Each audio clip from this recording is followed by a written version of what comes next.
Diagram दिया हुआ है, ये हम डायग्राम ड्रॉ करेंगे पहले। ये है आपकी लाइन एल और ये है आपकी लाइन एम, और ये इधर पॉइंट्स दिखा रखे हैं 4 3 2 1 0। ये हो जाएगा आपका 5 पॉइंट, ये हो जाएगा 6 7 8। पॉइंट्स की लेबलिंग करेंगे A B C D E F G H।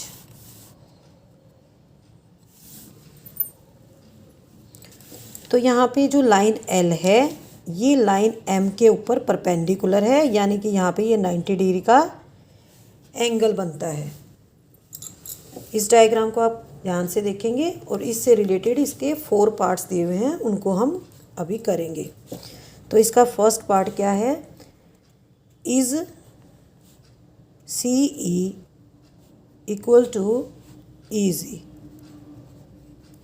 हमें बताना है कि जो CE है और EG है ये इक्वल हैं या नहीं है। तो ये हो जाएगा आपका CE और ये हो जाएगा आपका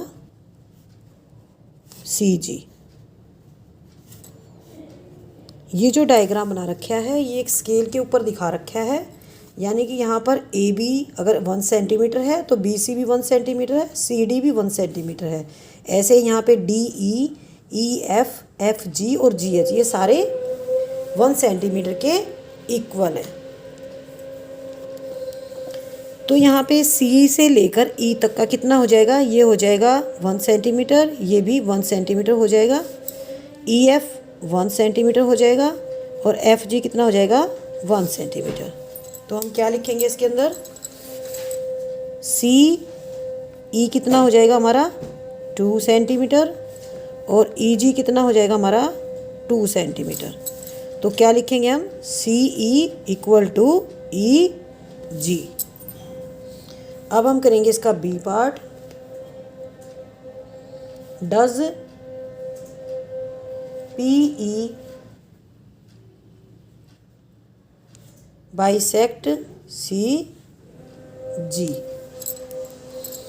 हमें बताना है कि जो PE लाइन है, ये जो हमारी PE लाइन है ये CG को बाइसेक्ट करती है या नहीं करती। तो CG हमारा ये हो जाएगा C से लेकर G तक। तो मैंने आपको बताया था बाइसेक्ट करने का मतलब ये होता है कि वे 2 इक्वल पार्ट्स में डिवाइड करती है। जो PE है हमारी, ये हमारी PE है, ठीक है, ये CG को 2 इक्वल पार्ट्स में डिवाइड कर रही है। ये हो गया हमारा C और ये हो गया हमारा G।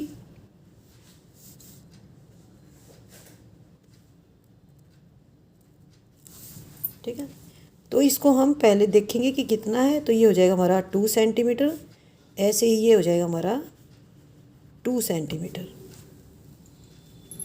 तो जब दोनों ही इक्वल हैं तो इसका मतलब ये है कि PE CG को 2 इक्वल पार्ट्स में डिवाइड कर रही है, क्योंकि CE इक्वल है EG के।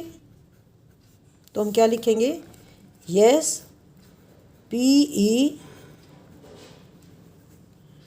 Bisects CG। अब हम करेंगे इसका C part, identify any 2 line segments for which E is perpendicular bisector. हमें बताना है 2 लाइन सेगमेंट ऐसी जिनके लिए PE परपेंडिकुलर बाइसेक्टर है। तो ये जो PE परपेंडिकुलर बाइसेक्टर है किस किस के लिए है, यहाँ पे अगर हम D से लेकर F तक लेंगे तो DE और EF 1 सेंटीमीटर हो जाएंगे। ये यहाँ पे E है, ये हो जाएगा यहाँ पे D, ये हो जाएगा यहाँ पे F, ये कितना है 1 सेंटीमीटर और ये कितना है 1 सेंटीमीटर। तो क्या हो गया, D E is perpendicular bisector of D F. अब हम करेंगे इसका D part. Are these true, हमें बताना है ट्रू और फॉल्स। इसके भी 3 पार्ट्स दिए हुए हैं। तो फर्स्ट पार्ट है हमारा ए C greater than F G, A C greater than F ji.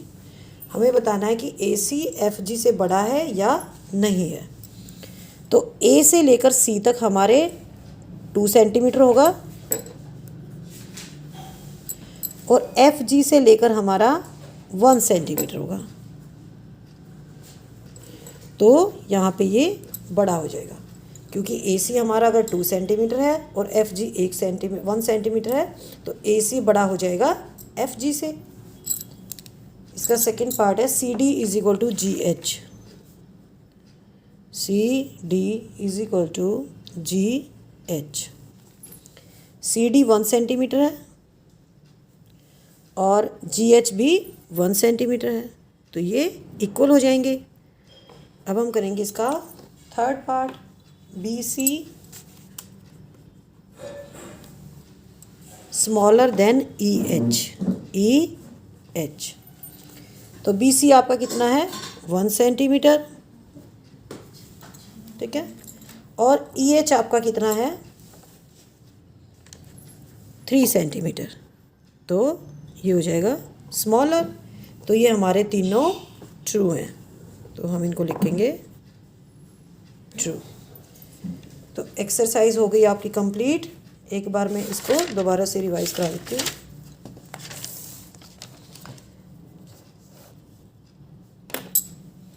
First question में क्या है कि इसके 4 पार्ट्स हैं। इसके अंदर बताना है कि ये परपेंडिकुलर लाइंस शो करते हैं नहीं शो करते। Adjacent edges of a table top, केवल सर्कुलर में एजेस नहीं होते, जो रेक्टेंगुलर होता है या स्क्वायर शेप होता है इसमें एजेस होते हैं। एडजेसेंट एजेस 90 डिग्री का एंगल बना रहे हैं, तो इसमें लिखेंगे हम येस। सेकंड है हमारा the lines of A railway track, जो रेलवे ट्रैक की लाइंस होती है पैरेलल होती हैं, ना कि परपेंडिकुलर, तो इसका आंसर हो जाएगा नो। थर्ड है line segment forming letter L, तो ये 90 डिग्री का एंगल बना रही हैं। लेटर वी में क्या है 90 डिग्री का एंगल नहीं बनता, तो इसको लिखेंगे हम नो। सेकंड क्वेश्चन हमारा, हमें 2 लाइंस दी हुई हैं और हमें ये बताना है कि ये परपेंडिकुलर है एक दूसरे के ऊपर, तो ये जो एंगल है पी ए वाई कितने डिग्री का होगा, ये हमारा राइट एंगल होगा, यानी कि 90 डिग्री का एंगल होगा। क्वेश्चन नंबर 3 में जो हमारे ज्योमेट्री बॉक्स के अंदर सेट स्क्वायर्स होते हैं, उसमें पहले वाले में जो एंगल होते हैं, एक होता है 90 का, दूसरा 60 का और तीसरा होता है 30 का।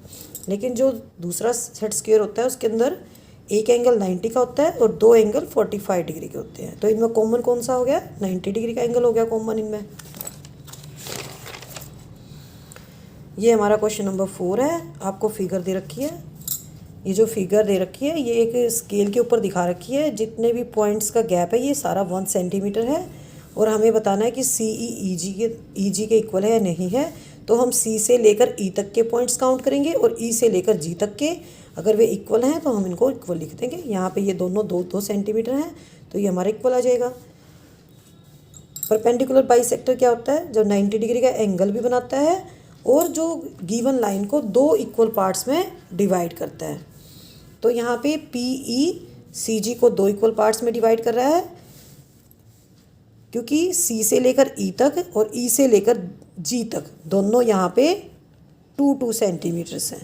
तो इसका आंसर हो जाएगा यस। इसका सी पार्ट, हमें 2 लाइन सेगमेंट बतानी है जिसके लिए पी ई परपेंडिकुलर बाइसेक्टर है। तो यहाँ पे मैंने एक लाइन बताई है डी ई एफ। तो यहाँ पे जो डी ई है, इस तरह से दिखाएंगे हम इसको, डी ई को, ये यहाँ पे परपेंडिकुलर बाइसेक्टर किसका है, यहाँ पे डी एफ का। तो हम यहाँ पे एक और दिखा सकते हैं इसके अलावा, क्योंकि हमें 2 पूछी गई हैं, इसके अंदर 2 लाइन सेगमेंट हैं। तो ये हम बीच में पॉइंट को ई लेंगे और यहाँ पे क्या है हमारा एफ और ये हमारा जी, ये हो जाएगा डी और ये इधर हो जाएगा सी। तो सी से लेकर जी तक और ये होगी आपकी लाइन पी ई। तो हम सी से लेकर ई तक देखेंगे 2 सेंटीमीटर है, ई से लेके देखेंगे जी तक, ये भी हमारा 2 सेंटीमीटर है। तो यहाँ पे डी ई परपेंडिकुलर बाइसेक्टर है किसका, डी एफ का। ये हो जाएगा हमारा पी ई परपेंडिकुलर बाइसेक्टर है डी एफ का, और P E is perpendicular bisector of C G. ठीक है, तो ये हमारे 2 लाइन सेगमेंट्स आ गए जिसको पी ई ने परपेंडिकुलर बाइसेक्ट किया है। एक आ गई हमारी डी एफ और एक आ गई हमारी C G. Are this true, A C greater than F G. A C को हम काउंट करेंगे, ए से लेकर सी तक हमारे 2 पॉइंट्स हैं, और एफ जी, एफ से लेकर जी तक हमारा 1 पॉइंट है। तो ये हमारा ए सी बड़ा हो जाएगा एफ जी से। सेकेंड हमारा सी डी और जी एच दोनों 1-1 सेंटीमीटर हैं, तो ये हमारा इक्वल हो जाएगा। बी सी हमारा 1 सेंटीमीटर है और ई एच हमारा 3 सेंटीमीटर है, तो B C is smaller than E H.